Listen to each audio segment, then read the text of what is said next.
Subscribe करें और bell दबाएं ताकि कोई खबर रह न जाए।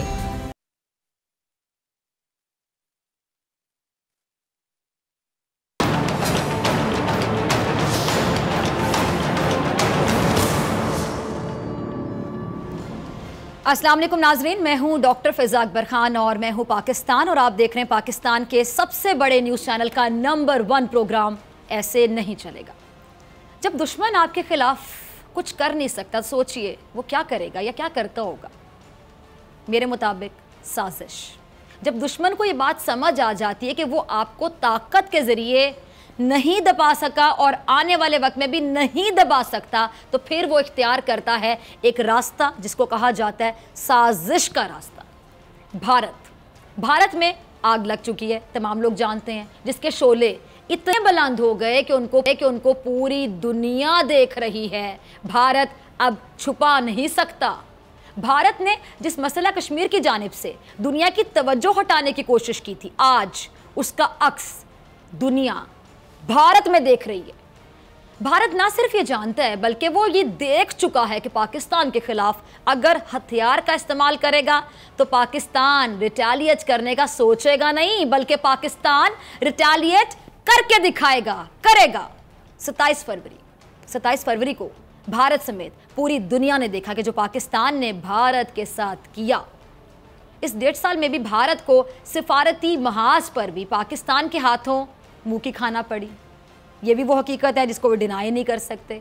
मकबूजा कश्मीर एक बार फिर दुनिया की तवज्जो हासिल कर रहा है, इससे भी वो इनकार नहीं कर सकते। खुद भारत में जो 20 करोड़ से ज़ायद मुसलमानों के साथ हो रहा है, क्या दुनिया को नज़र नहीं आ रहा है। तभी तो इस पर पूरी दुनिया अब सवाल उठा रही है।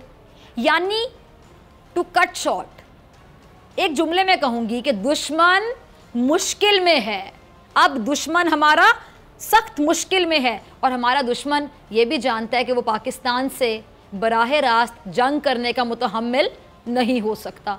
इसलिए अब पाकिस्तान के खिलाफ, अब ज़रा गौर से सुनिएगा नाज़रीन, गहरी बात, अब पाकिस्तान के खिलाफ, रियासत पाकिस्तान के खिलाफ एक बार फिर तैयार की जा रही है साजिश। मैंने पहले ही कहा कि साजिश की ही जब जाती है जब आपका मुखालिफ ये जानता हो कि वो आपका बराह रास्त सामना कर ही नहीं सकता, वो डरता हो आपसे, घबराता हो, फिर वो अपने मुख्तलिफ ज़राए से, मुख्तलिफ तरीक़ों से या शैतानी हथकंडों के ज़रिए आपको नुकसान पहुँचाने की कोशिश करता है या आपको कमज़ोर करने की कोशिश करता है। रियासत पाकिस्तान के ख़िलाफ़ भी एक ऐसी ही साजिश होती हुई दिखाई दे रही है। जब IMF आपकी मौशी पॉलिसियों पर इत्मीनान का इजहार कर रहे हैं, ज़रा सोचें, जब दुनिया पाकिस्तान को सेफ कंट्री कह रही है, जब PSL के तमाम मैचेस पाकिस्तान में खेले जा रहे हैं, जब पाकिस्तान का शुमार उन 10 ममालिक में किया जा रहा है जहां बेहतरीन छुट्टियां गुजारी जा सकती हैं, जब कर्जा कम हो रहा है, जब मुआशी इस्तेहकाम आने के आसार नुमायां हो रहे हैं, जब महंगाई में कमी होने का इशारा भी दिया जा रहा है, जब दुनिया पाकिस्तान की कामयाब सिफारतकारी का एतराफ़ कर रही है, जब ये इम्कान नज़र आ रहा है कि पाकिस्तान FATF की ग्रे लिस्ट से जून तक बाहर निकल जाएगा, जब पाकिस्तान में पहली बार गरीब तरीन तबके के लिए बड़े प्रोग्राम शुरू किए जा रहे हैं और भारत अपनी ही लगाई हुई आग का शिकार होता जा रहा है, तो एक बार फिर रियासत पाकिस्तान के खिलाफ साजिश शुरू कर दी गई है। पहला क्लिप देखिए। हमारी गुर्बत का फ़ायदा उठाते हुए आप 80,000, 50,000, 60,000 हमारे फाटा के बच्चों को भर्ती करते हैं, फिर उनके जरिए कभी सिंधियों को मरवाते हो, कभी बलोचों को, ताकि लोगों के दिमाग में ये हो कि पश्तून भी बदबख्ती का सबब है और पश्तून भी इस बालादस्त निज़ाम का साथी। ऐसा नहीं है। हम पाकिस्तान कतई तोड़ना नहीं चाहते, लेकिन एक बात तय है, हम इसमें गुलामों की तरह कतई नहीं रहेंगे। मैं बलोचों का भी मामा हूँ, मैं सिंधियों का भी मामा हूँ, मैं पश्तूनों का काका हूँ, सराइकी का भी चाचा हूँ। हमारी माँ का वो हक होगा जो तुम्हारी माँ का है, हमारी बाप का वो हक होगा जो तुम्हारे बाप का है, हमारे बहन का वो हक होगा जो तुम्हारी बहन का है। ऐसा नहीं हो सकता। ये बंदूक है, इनसे हमें मत डराओ मेरे भाई। एक फैसला पाकिस्तान के वकीलों ने, पाकिस्तान के इंटेलिजेंसिया ने, पाकिस्तान के अक़वाम और अवाम ने करना होगा। सीधा साधा सवाल है, ये मुल्क फौज के लिए या ये फौज मुल्क के लिए? ये महमूद खान अचकजई, इनकी पूरी जिंदगी तासुब और लसानियत की सियासत करते करते गुजर गई। एक बार फिर ये मंजर आम पर आए और उसी लसानियत और तासुब से भरी नफरत अंगेज तकरीर की। ऐसा ही नाजरीन, ये महमूद खान अचकजई कहते हैं कि ये सिंधियों, बलोचों, सराइकियों सबके क्या कहते हैं, सबके मामा हैं। महमूद खान साहब, आप जिनके मामा हैं, आपने उनके लिए फिर कुछ किया भी होगा। क्या किया आपने? मैं बताती हूँ, क्योंकि आप तो सच बताएंगे नहीं। मैं बताती हूँ आपको भी, नाजरीन को भी। महमूद खान अचकजई साहब ने साबिक वजीर आजम यूसुफ रजा गिलानी, याद है ना आपको, यूसुफ रजा गिलानी साहब होते थे, उनसे करोड़ों रुपए का तरक्याती फंड लिया था उस वक्त जब वो कौमी असम्बली के मेंबर भी नहीं थे। नवाज शरीफ वजीर आजम बने तो उनसे भी जमहूरियत की हिमायत करने की कीमत, मेरे जुमले पे गौर करें, जमहूरियत की हिमायत करने की कीमत वसूल कर ली, 2 बड़े ओहदे लेकर। 2 बड़े ओहदे, जमहूरियत की हिमायत की कीमत। अब यही महमूद खान अचकजई साहब 2008 के इंतखाबात में धोखा करने पर मियां नवाज शरीफ को जिन अलकाबात से नवाजते रहे, उनका जिक्र मेरे ख्याल से मुझे नहीं करना चाहिए। इनको तो याद होगा, और जिनको नवाजते रहे उनको कैसे भूल सकता है, उनको भी याद होगा कि किस किस लक़ब से नवाजा।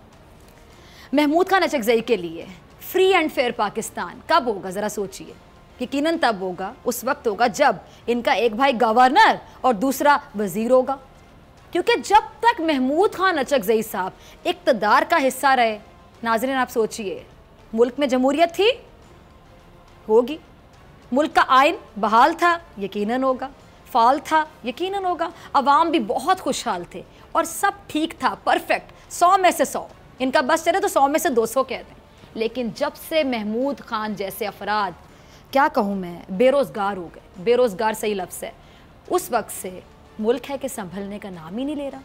यह है हकीकत। दूसरी अहम तरीन बात, ये मुल्क फ़ौज से है और फ़ौज मुल्क से है, मुल्क फ़ौज से है और फ़ौज मुल्क से है। मुल्क होता है तो ही तो उसकी फ़ौज होती है।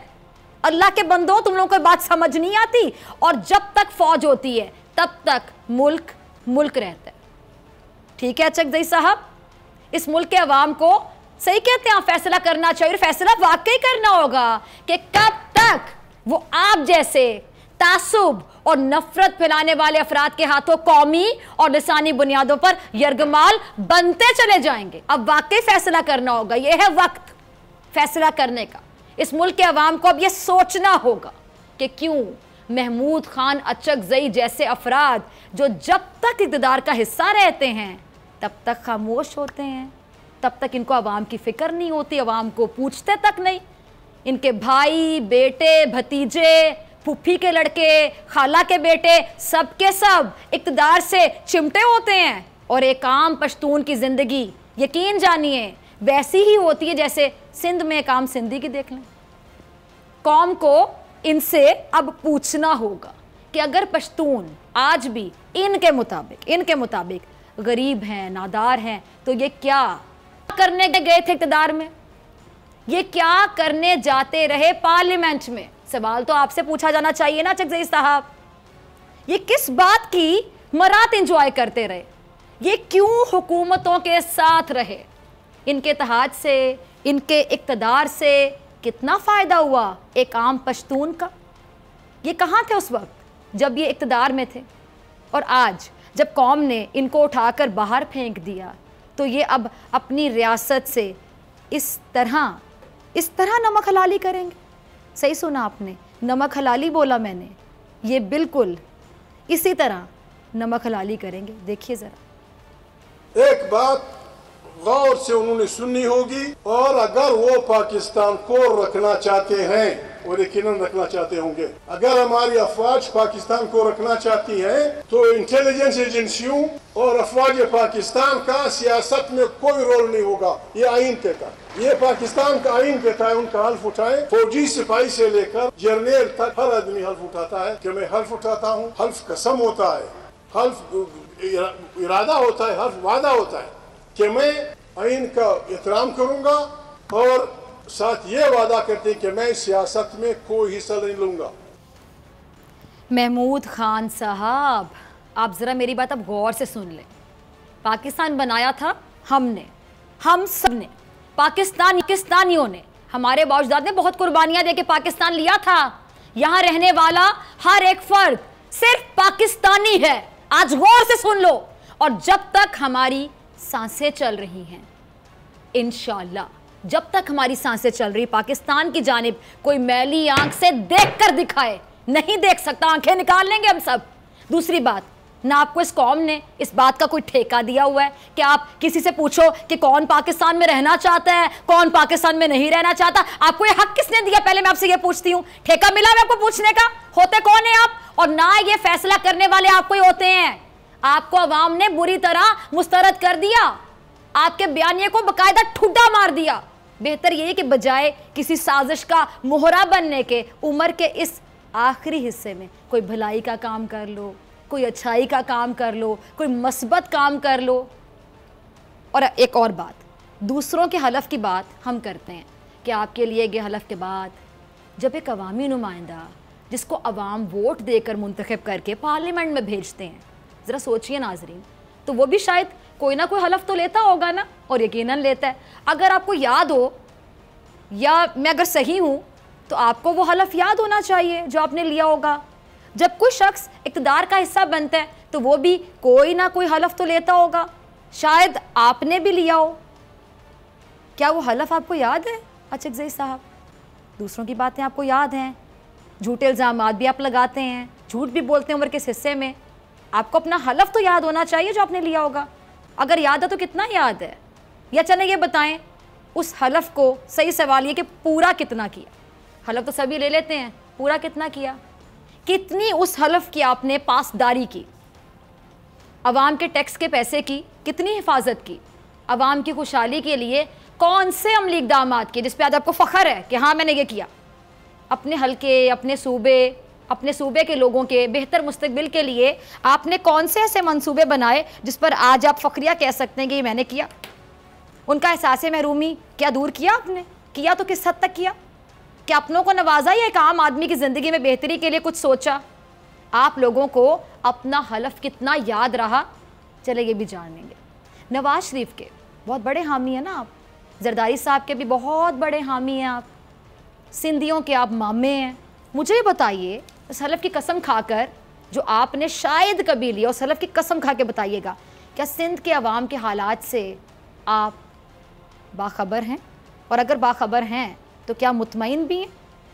क्या सिंध में जमहूरियत ने कामयाब 12 साल जो मुकम्मल किए, 12 साल मजाक नहीं, दर्जन साल, आप उस पर मुतमईन हैं?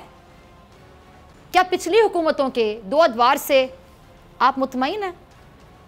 बहुत अच्छी हुकूमतें थी, बहुत अच्छे अदवार थे, वो ज़रा बताइएगा।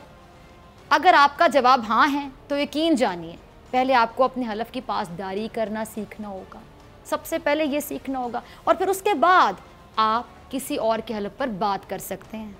सूट ही नहीं ना करता आपको सूट नहीं करता किसी को बात करना। फौज को सियासत में नहीं होना चाहिए, फौज कभी सियासत में खुद आई ही नहीं। मैं आज क्लियर कर दूं आपको, फौज को बकायदा दावत दी, इनविटेशन दिया जाता है ना, दावत दी, फौज को रास्ता दिया गया, और वो दिखाया आपके इत्तेहादियों ने जिनके मोहब्बत में मारे चले जा रहे। जर्नैलों से सियासत सीखी आपके इत्तेहादियों ने। फौज ने मार्शल लॉ लगाना होता तो कब का लगा चुकी होती। इस मुल्क के अवाम हार और फूलों के साथ वेलकम करते उसको, लेकिन फौज इस मुल्क की जमहूरियत के साथ है। ये बात आपको समझ आ जानी चाहिए। और आज आपको ये बात ये कि आपको ये बात हजम नहीं हो रही कि पहली बार, नाजरीन ये है हकीकत जो मैं आपको बताने जा रही हूँ, इन लोगों का मसला, पहली बार सिविल और अस्करी क़यादत एक पेज पर है। सिविल और अस्करी क़यादत एक पेज पर हैं, एक ऐसे अहम वक्त पर जब दुश्मन अपने ही जाल में फंस चुका है और पाकिस्तान हकीकी तौर पर माशाल्लाह अल्हम्दुलिल्लाह बेहतरी की जानिब गामजन है, बेहतरी की जानिब जा रहा है। तब इस किस्म की आवाज़ें उठना, क्या ये किसी साजिश का इशारा नहीं? ये यकीनन किसी साजिश का इशारा है, क्योंकि आवाज़ें एक जानिब से नहीं हैं। दूसरी जानिब से भी ये आवाज़ें उठ रही हैं। देखिए, मुश्किल ये है कि हमारा आइन अगर इस्लामी है तो इस्लामी होने के बावजूद यहाँ इस्लाम नहीं आ सका। अगर हमारा आइन जमहूरी है तो अब तक इस मुल्क में जमहूरियत नहीं आ सकी। इलेक्शन होते हैं, अवाम एक बक्से में वोट डालते हैं, लेकिन गिने जाते हैं किसी दूसरे बक्से से। बावजूद इसके कि 18वीं तरमीम भी पास हो चुकी है, सूबों के इख्तियारात में इजाफा हुआ है, मगर उसके बावजूद आइन का विफाक वो सूबों को इख्तियार देने में तअम्मुल से काम ले रहा है। आखिर क्यों पाकिस्तान में सिर्फ एक ही ताकतवर इदारा है जो अपनी ज़ात में आइन भी है और अपनी ज़ात में कानून भी है? इसे कहते हैं जबर, और इस जबर को कौम कबूल करने के लिए तैयार नहीं है। कौम कबूल करने को तैयार नहीं है, इसी बात का तो गम है जो मौलाना साहब आपको खाए जा रहा है। कौम ने बता दिया कि वो मज़ीद मौलाना साहब को कबूल करने के लिए तैयार नहीं। और दूसरी बात, मौलाना साहब को सारी मुश्किलात इसी 1.5 साल में क्यों नज़र आ रही हैं? जमहूरियत के पिछले 2 अदवार, क्या पिछले 2 अदवार में आइन नहीं था? आइन ही था ना, इस्लामी था। क्या उस वक्त मौलाना साहब का इस्लाम आ चुका था? पिछले 2 अदवार में भी तो आइन था ना। उस तमाम अरसे में आइन जमहूरी रहा। जिस 18वीं तरमीम का रोना मौलाना साहब रोए जा रहे हैं, उस 18वीं तरमीम का क्रेडिट जो पार्टी जो शख्सियत लेती है, उसने अपने सूबे को क्या दिया? मौलाना साहब ज़रा ये भी बता दीजिएगा कभी उसने उस 18वीं तरमीम का कितना फ़ायदा अपने सूबे के लोगों को पहुंचाया? मकसद क्या था 18वीं तरमीम का, ये पता है आपको? कितना फ़ायदा पहुंचा सूबे को, ये भी ज़रा बता दें। उन लोगों को कितना मुस्तफ़ीद किया? पिछले 10 सालों से सिंध में उसी सियासी जमात के पास इक़्तिदार है जो खुद को 18वीं तरमीम पर खुद ही शाबाश देती है। तो मुझे बताएं कि कितना फ़ायदा हुआ उस 18वीं तरमीम का सिंध के अवाम को। मैं तो अवाम की बात करूंगी ना, अवाम को कितना फ़ायदा हुआ ये बता दें। कुत्ते काट रहे हैं लोगों को, एम्बुलेंस मौजूद नहीं है, अस्पताल मुर्दा खाने बन चुके हैं, एड्स का शिकार हो चुका है, सीवरेज का निज़ाम तबाह है, साफ़ पीने का पानी नहीं है, तालीम नहीं है, रोज़गार नहीं है। ये है आपकी सिंध में 18वीं तरमीम, और उसके जो फ़ायदे बेचारी गरीब अवाम को मिल रहे हैं। और एक ही इदारे से आप जैसे तमाम सियासी बेरोज़गारों को इतने मसाइल क्यों हैं भाई? ये कोई क्लियरली बताएगा? क्या चल रहा है अंदर आपके? क्या चाहते हैं आप लोग? एक ही पाकिस्तान का इदारा जिसको आप तबाह नहीं कर सके। अब मैं आपको हकीकत बताने जा रही हूं। एक पाकिस्तान का इदारा जिसको आप तबाह नहीं कर सके, एक ही पाकिस्तान का इदारा जिसका आप दिवालिया नहीं निकाल सके। दिवालिया निकालने के शौकीन है ना आप लोग, और तजर्बाकार भी हैं। एक ही पाकिस्तान का इदारा जिसका आप दिवालिया नहीं निकाल सके, एक ही पाकिस्तान का इदारा जिसे आप लोग खरीद नहीं सके, जिसका रेट नहीं लगा सके आप, जो नहीं बिका, वो है अफवाज पाकिस्तान। जबर की बात करते हैं। 10 साल कश्मीर कमेटी के चेयरमैन बनकर आपने भारत के जबर पर कितनी बात की मौलाना साहब। ये वो कड़वा सवाल है जो आपको लिटरली ये सवाल आपको खाए चला जाए अगर आपको ज़रा से भी फिक्र हो, और शर्मिंदगी से भरा आप जवाब दें। अव्वल तो आपके पास जवाब होगा ही नहीं, अगर हो भी तो आपके चेहरे पे शर्मिंदगी नज़र आनी चाहिए जब आपसे सवाल पूछा जाए। लेकिन नहीं, जो शर्मिंदा हो जाए वो मौलाना फजलुर रहमान होगा। वो मौलाना फजलुर रहमान ही क्या जो शर्मिंदा हो रहे इस बात पे कि चेयरमैन बन के रहा मैं कश्मीर कमेटी का, क्या किया मैंने मरात लेने के अलावा? 10 साल कश्मीर के नाम पर ये मौलाना फजलुर रहमान पैसा खाते रहे। भारतीय बर्बरियत पर कितनी आवाज उठाई मौलाना साहब आपने? 10 साल करोड़ों लिए मकबूजा कश्मीर के नाम पर। शर्म नहीं आई लेते हुए, या उसके बाद, या अब? कितना कोई करने पिछले 10 सालों में? मुझे जरा बता दें, पाकिस्तान के एक आम आदमी के लिए क्या किया आपने मौलाना फजलुर रहमान साहब? बता दें जरा। कुछ नहीं किया, ये आपके अपने भी जानते होंगे, यकीन जानिए, आपके मुंह पे शायद नहीं बताते होंगे।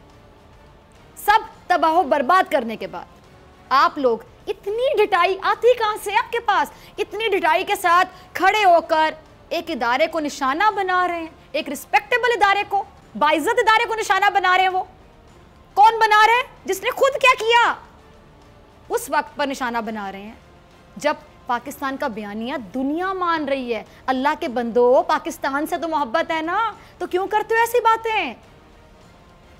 उस वक्त आप लोग अपनी नाकामी का मातम कर रहे हैं जब पाकिस्तान की इज्जत में इजाफा हो रहा है, सोग मना रहे हैं आप लोग, और अफवाज पाकिस्तान के खिलाफ महाज खोल दिए। और आगे तो आपने फिर मौलाना फजलुर रहमान साहब हद ही कर दी। ये क्लिप जरा चलाइएगा रजा। दूसरों को काफिर कहना और काफिर बनाने की बजाय इस्लाम का मिजाज ये है कि दुनिया को दावत दो मुसलमान होने के लिए, इस्लाम के रहमत के दायरे में इंसानियत को लाओ।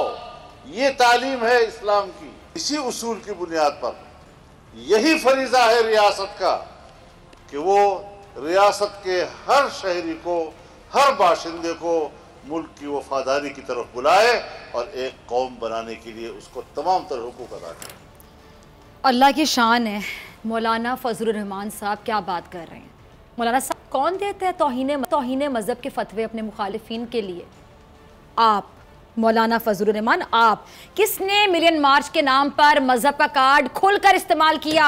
यकीनन आपने मौलाना फजलुर रहमान साहब, आपने। किसने कहा था कि इमरान खान यहूदी है? यहूदी एजेंट कौन कहता रहा? आप मौलाना फजलुर रहमान साहब, आप। किसने कहा था कि इस्लाम के दुश्मन इक्तदार में है? यकीनन आपने मौलाना फजलुर रहमान साहब, आपने। किसने सियासी तहरीक को मजहबी तहरीक का रंग देकर एक जमहूरी हुकूमत का खात्मा किया था? आपके मरहूम वालिद गिरामी ने। किसने कंटेनर पर खड़े होकर कहा था कि अकीदा ख़त्म नबूवत के तहफ़्फ़ुज़ के लिए निकले हैं? आपने। रियासत तो चाहती है कि रियासत में रहने वाले तमाम अफराद को कौमियत, लसानियत और मजहबी रंग से बालातर होकर इकट्ठा करे। ये आप जैसे लोग होते हैं जिनकी सियासत मजहब, कौमियत, लसानियत पर होती है, जिनका रोजगार ही अपने लोगों को कौम के नाम पर भड़काने से, कभी मजहब के नाम पर भड़काने से, कभी ज़बान के नाम पर भड़काने से चलता है।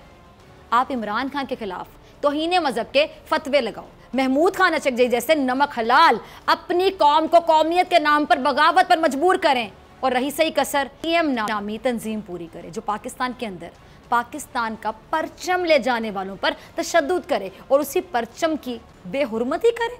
और ये सब कब हो रहा है? एन उस वक्त जब भारत मुश्किलात से दो चार है। भारत कौन? हमारा दुश्मन।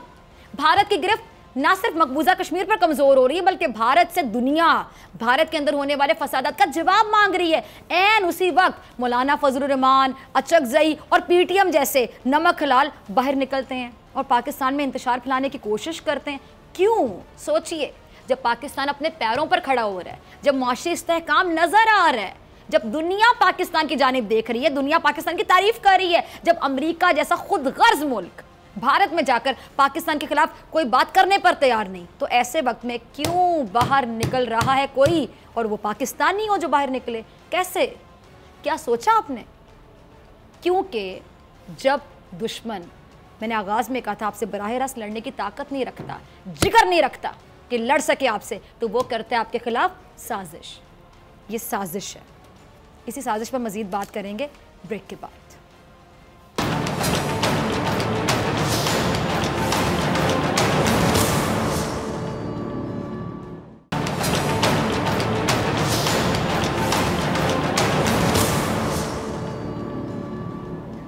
Welcome back. आप देख रहे हैं ऐसे नहीं चलेगा। मैं हूं आपके साथ डॉक्टर फिजा अकबर खान। बात कर रहे थे हम मुल्क के अंदर होने वाली साजिश के हवाले से कि जब दुश्मन आपका कुछ नहीं कर सकता, दुश्मन आपसे खौफज़दा होता है, आपसे घबराता है, दुश्मन में हिम्मत नहीं होती, उसका हौसला नहीं होता, उसका जिगरा नहीं होता कि आपसे लड़ सके, तो फिर वो करता है साजिश। और साजिश के लिए उसको कुछ ना कुछ लोग चाहिए होते हैं जो कि किसी मुल्क के अंदर रहकर उनकी साजिश में उनकी लिए आसानी पैदा करें। इस पर बात करेंगे। हमारे साथ इस सेगमेंट में मौजूद होंगे lieutenant general retired Amjad Shoaib साहब। जनरल साहब वार्म वेलकम। जनरल साहब, क्या वजह है कि पाकिस्तान हम देख रहे हैं कि जी बेहतरी की जानिब जा रहा है? ये सिर्फ हम नहीं कह रहे, या तो सिर्फ पाकिस्तानी कहें, चले कहते हैं हम अपने मुंह से अपनी तारीफ करें, दुनिया मुतरफ है, दुनिया तारीफ कर रही है हमारी इस टाइम पे। मुझे समझ नहीं आती कि पाकिस्तानी खुद को कहने वाले वो पाकिस्तान को बेहतर देखकर क्यों परेशान हो जाते हैं, क्यों नफरत अंगेज़ गुफ्तगू शुरू कर देते हैं। अब कोई पाकिस्तान की इस तरह की हालत अच्छी देखने के बाद अगर कि हमने बाहर आना है, हुकूमत को गिराना है, ये करना है, वो करना है, क्या समझ आएगी आपको? क्या चल रहा है उनके अंदर?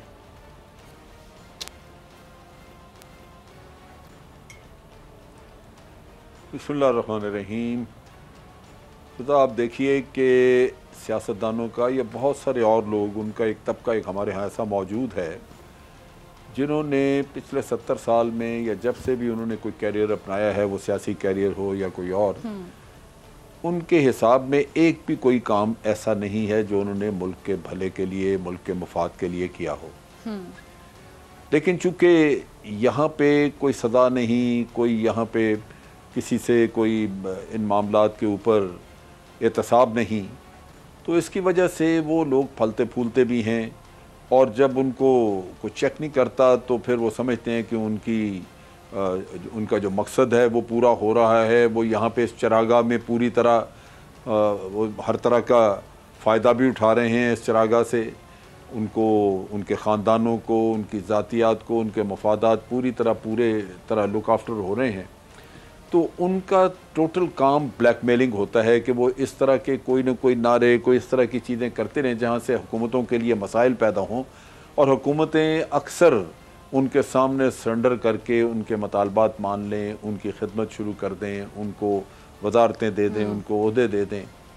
ये वो चीज़ है जो बदकिस्मती से हमारे यहाँ है बहुत, और अक्सर इस्लामी ममालिक में है, जिसकी वजह से तमाम इस्लामी दुनिया इस वक्त अंदरूनी खलफशार का शिकार है, क्योंकि वहाँ पे उनके अपने सियासतदान, उनके अपने लीडर्स जो हैं, रहनुमा वगैरह, वो अपनी ज़ात से आगे सोचते ही नहीं हैं। यहाँ भी यही हाल है कि अक्सर लोग जो हैं, आज का ही बयान आप देख लीजिए कि जो बिलावल जरदारी ने बयान दिया, जहाँ वो उसने कहा जी कि अगर कोई ये शख्स नहीं कह सकता कि मियाँ नवाज शरीफ को करप्शन की वजह से सज़ा हुई है या वो बाहर गए हुए हैं। तो बात यह है कि इस तरह की बातें ये एक दूसरे के ऊपर पर्दापोशी वाले काम हैं, एक दूसरे के काले करतूत के ऊपर पर्दापोशी और एक दूसरे को फ़ायदा पहुंचाने वाले मसले हैं, जिनकी वजह से बिल आखिर मुल्क जो है वो नुकसान उठाता है। और आज हम इन्हीं हालात से दो चार हैं। अच्छा जनरल साहब, पीटीएम के जलसे में पाकिस्तानी परचम की बेहुरमती हुई, और पहले भी जिस तरह की गुफ्तगू की जाती है, किसी से ढकी छुपी नहीं है। मुझे समझ नहीं आती, तमाम दानिश्वर, वैसे तो बड़े दानिश्वर हैं तभी तो दानिश्वर कहलाते हैं, तमाम जो लिबरल हैं वो खामोश हैं। खामोशी की वजह?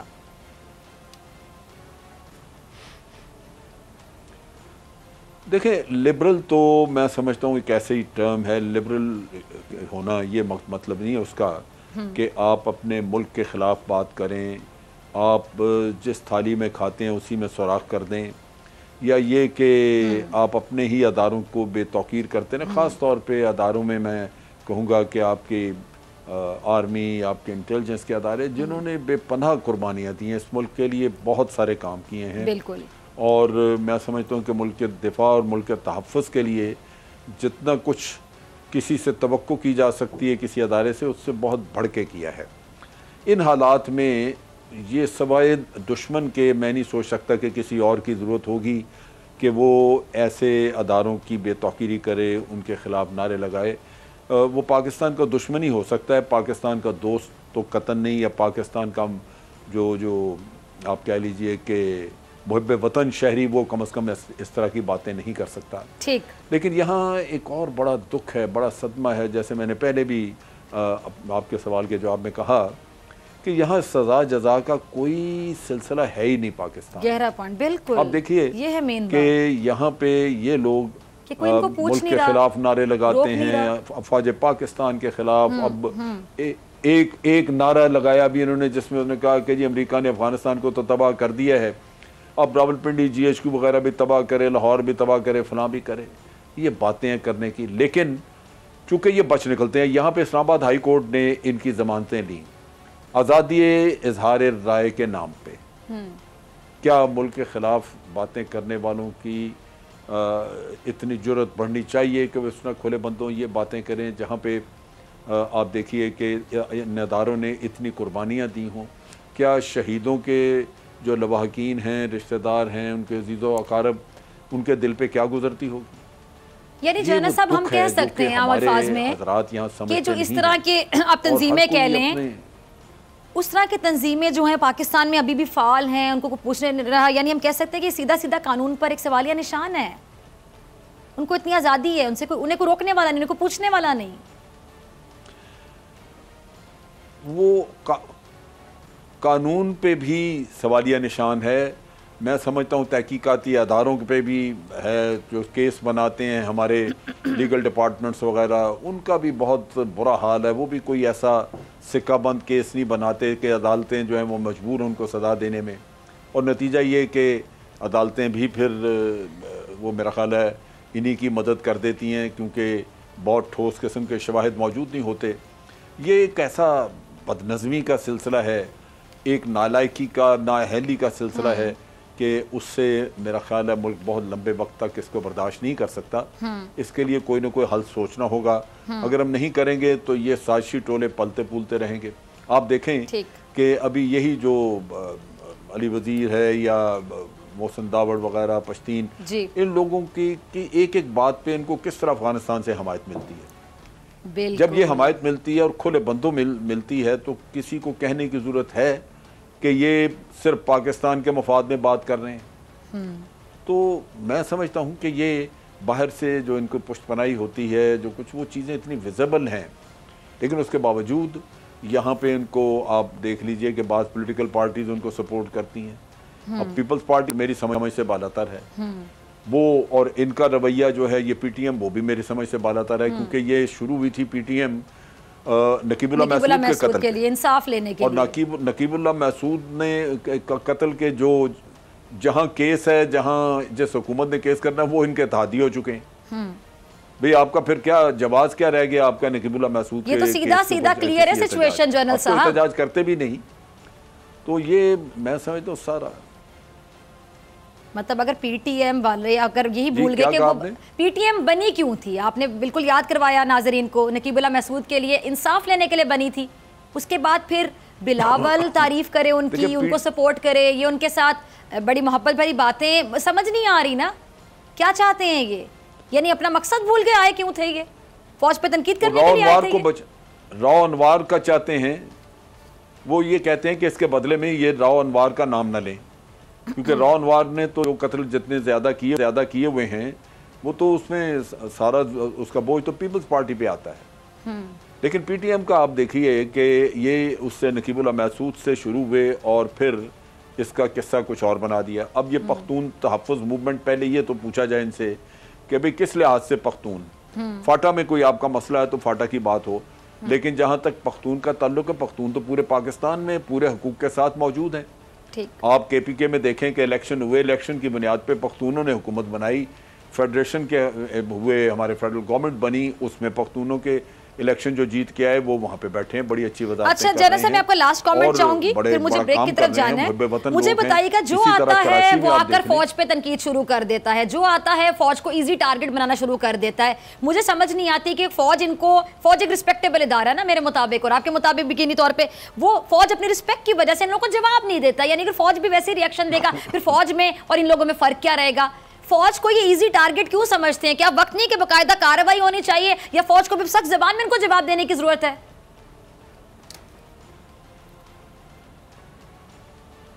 देखिए, अपने काले करतूतों पे पर्दा डालने के लिए ये इस तरह के भोंडे बातें करते हैं। माजी में फौज अगर मिलिट्री गवर्नमेंट वगैरह रही तो उस वक्त तो शायद इख्तियारात थे लोगों के पास, वो कुछ कर सकते थे ये फौजी हुक्मरान। लेकिन अब तो एक ऐसा कोई मार्शल तो नहीं है, कानून की हुक्मरानी है, उसके मुताबिक ना आर्मी कुछ कर सकती है किसी का ना कुछ। नतीजा ये है कि यहाँ बड़ी आसानी है कि अपनी करप्शन की है, चोरी की है, कोई और आपने हेरा फेरी की है, गद्दारी की है, हर चीज़ में किसी न किसी तरह फौज का नाम लेने आपके काले करतूतों पे पर्दा पड़ गया। और मेरा ख्याल है यही वो चीज़ है, ये पाकिस्तान के अवाम को ये साजिश समझनी चाहिए, उनको देखना चाहिए कि ये जो जिन के काले करतूत हैं उनको कन्फ्रंट किया जाए, उनके अपने कामों से उनसे पूछगछ की जाए, उनको सजाएं दी जाएं, ताकि वो इस तरह के खोटे जो उनके हैं हरबे, उनके ज़रिए अपने आप को बचा ना सकें। ठीक है जनरल साहब, बहुत शुक्रिया जनरल अमजद शोएब साहब आपके वक्त के लिए, आपके तज्जिए के लिए। और यहाँ लेंगे ब्रेक, और ब्रेक के बाद मेरे साथ मौजूद जान और उनकी की बड़ी खबर।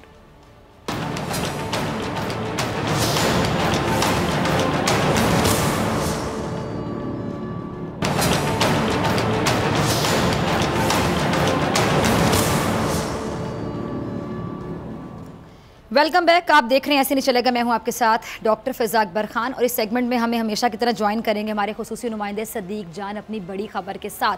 सदीक, आपकी बड़ी खबर ये कि आसिफ अली जरदारी साहब के एक एहसान की वजह से नवाज शरीफ साहब के लिए मुश्किल खड़ी हो गई है। जरदारी साहब ने नवाज शरीफ पे एहसान किया, मुश्किल खड़ी होगी, ज़रा समझाइएगा नाज़रीन को। जी बिल्कुल, आपको पता है कि अंदर से ये दोनों पार्टियां पहले एक थीं, फिर 2008 का इलेक्शन हो या 2013 का इलेक्शन हो, ये एक दूसरे के खिलाफ बयान देते थे इलेक्शन से पहले, और वो उनको चोर कहते थे, वो उनको चोर कहते थे, एक बारी वो लेते थे, एक बारी वो लेते थे, बल्कि तो 30-40 साल से ये चल रहा था, लेकिन अंदर से दोनों एक थे। और ये जो केस बना है मियाँ साहब पे, ये मियाँ साहब पे एक बहुत बड़ी शफकत फरमाई थी आसिफ अली जरदारी साहब ने, क्योंकि जरदारी साहब नवाज शरीफ साहब को बड़ा भाई कहते थे और अभी बड़ा भाई कहते हैं, दोनों भाई थे।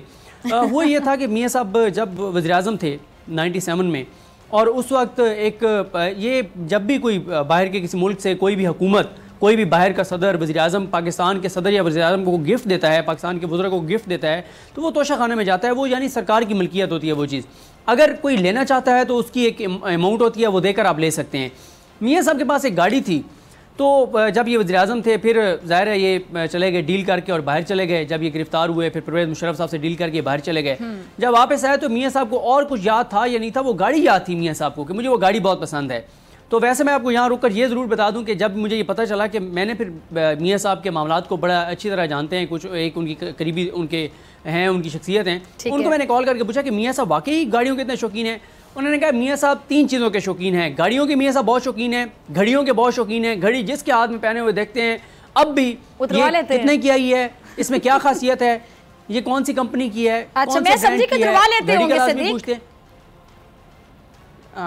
तो वो ज़ाहिर है जब जितना वो पूछते हैं तो ज़ाहिर है वो भी आगे सामने वाला खुद उतार के देते हैं मियाँ साहब रख लें। हाँ अच्छा, और तीसरा उन्होंने कहा कि मियाँ साहब जो है वो खानों के, उन्होंने कहा मियाँ साहब खानों के बहुत शौकीन है। ये बात तो पूरी कौम को पता होगी, हाँ, कि खाने के बड़े शौकीन है नवाज शरीफ साहब। तो बिल्कुल वो कहते हैं, लेकिन उन्होंने एक चीज़ क्लैरिफाई की, उन्होंने कहा कि जो सिरी पाए कहा जाता है मियाँ साहब उसके शौकीन नहीं है। मियाँ साहब जो शौकीन है वो चावलों की कोई भी किस्म हो, पुलाव हो, बिरयानी हो, मटन वाली हो, बिरयानी कोई भी हो, वो मियाँ साहब को पसंद है। और मियाँ साहब को जो है वो आलू गोश्त बहुत पसंद है। खैर, तो अब मियाँ साहब ने जरदारी साहब को कहा कि भाईजान, छोटे भाई साहब, वो एक गाड़ी है जो सरकार के पास है, ये गाड़ी मुझे बड़ी पसंद है। तो जरदारी साहब ने कहा यूसुफ रज़ा गिलानी साहब को, जो कि वज़ीर-ए-आज़म थे, कि गिलानी साहब ये ज़रा गाड़ी मियाँ साहब को भिजवा दें। तो उन्होंने वो गाड़ी मियाँ साहब को भिजवा दी। ना कोई दरख्वास्त दी गई, ना कवायद व ज़वाबित जो हैं उनको पूरा किया गया, ना जो तकाज़े थे उनको पूरा किया गया। जब गिलानी साहब ने कहा कि इसकी इतनी चलें कोई 15% तो इसकी अमाउंट जमा करा दी जाए, तो जरदारी साहब ने कहा ये भी मियाँ साहब से नहीं लेनी। जरदारी साहब ने ओमनी ग्रुप के जो अनवर मजीद साहब हैं उनको कहा, उनको ये फटीक डाली, उन्होंने कहा कि जी आप ये पैसे जमा करा दें। उन्होंने क्या किया, उन्होंने जिस अकाउंट से जमा कराई वो फेक अकाउंट था, जिसके ऊपर आप सारी जिन अकाउंट्स के ऊपर तहकीकात हो रही हैं। और याद रहे ये वही ओमनी ग्रुप है जिसके पैसों से बिलावल हाउस के सदके के बकरे तक उन्हीं के पैसों से आ रहे थे, और जिनको सिंध के सरकारी पैसों से बहुत नवाजा गया। सिंध में और किसी की तकदीर बदली हो या ना बदली हो, लेकिन ओमनी ग्रुप की तकदीर बहुत बदली। जरदारी साहब के आने से जिनकी 3 कंपनियां थीं वो 70-80 कंपनियों तक चले गए, तो उन्होंने दे दिया।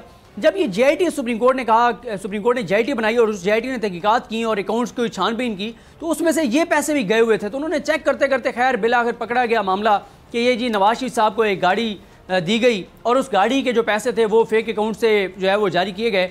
तो जरदारी साहब ने जो ये एहसान किया था मियाँ नवाज शरीफ साहब पर, वो एहसान अब मियाँ साहब के गले पड़ गया है। और ये भी आप इत्तफाक देखिए कि दोनों दोस्त, दोनों भाई, पहला ये रेफरेंस है जिसमें दोनों मुलजिम हैं। तो अब वो एक दूसरे को कह सकते हैं वो जो है कि तेरा गम मेरा गम एक जैसा ... तो अब दोनों इसमें मुलजिम हैं और दोनों के ऊपर इल्ज़ाम ये है कि सरकारी जो गाड़ियाँ थी, जो सरकार की अमानत थी, उनको जिस तरह से उनकी बंदरबांट की गई, जिस तरह से दी गई एक दूसरे को गाड़ियाँ, और ख़ुद भी जरदारी साहब ने वैसे इस्तेमाल की हैं। तो जरदारी साहब ने खुद भी इस्तेमाल की हैं, उसके ऊपर भी जरदारी साहब पे केस बनाए। और तीसरा जो आज की खबर थी वो यही थी कि जरदारी साहब का एक घर, वो भी ये फेक अकाउंट से ख़रीदा गया, करप्शन के पैसों से इल्ज़ाम है कि ख़रीदा गया, उसको भी आज मुंजमद कर दिया गया है।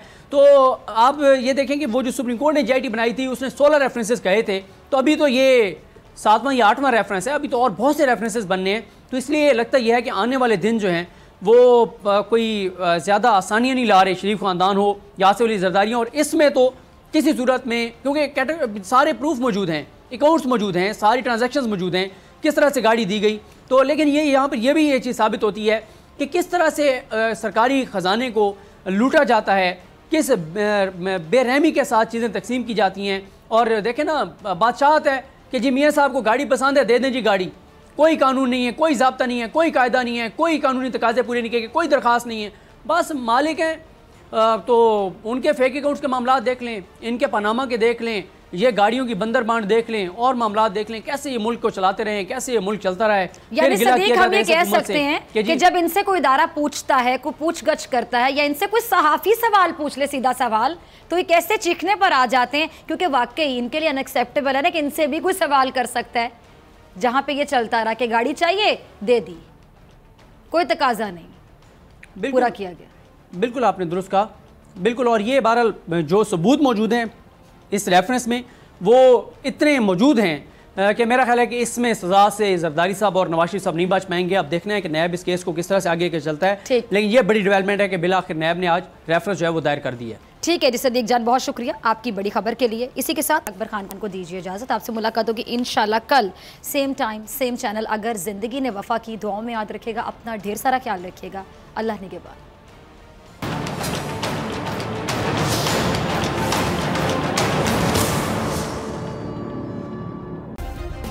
सब्सक्राइब करें और बेल दबाएं ताकि कोई खबर रह न जाए।